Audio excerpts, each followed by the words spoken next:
When you start a conversation with a teacher or a counselor, if you do not want that information given to your child, you need to say that right up front.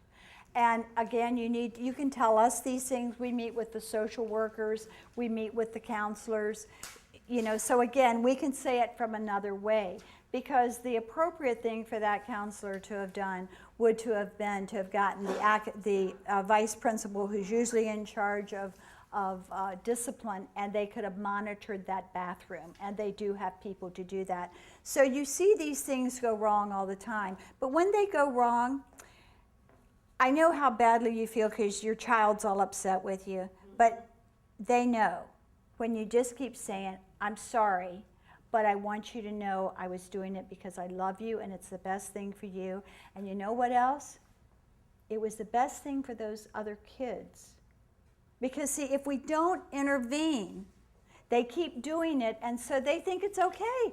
No one intervenes. One of the things that Informed Families tries to do is when we train in a school, we like to train everyone, including the bus drivers and the cafeteria people.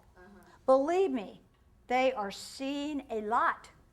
And the idea is that as they see things, okay, if the bus driver observes your child's doing something sort of wrong, then he puts the note into the vice principal's thing, and okay, that's not a big deal. But if the cafeteria lady notes it, and then someone else sees it, then you get 4 of these. You go, aha, there's something going on here. We need to call the parent, and we need to say, come in and let's talk.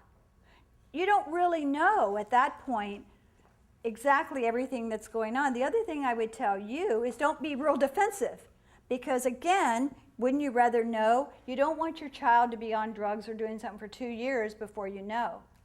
So you have to ask question, what was the behavior? And again, if it's a bunch of different people, it's not someone picking on your child, because what is the child going to say? Oh, so-and-so has it out for me.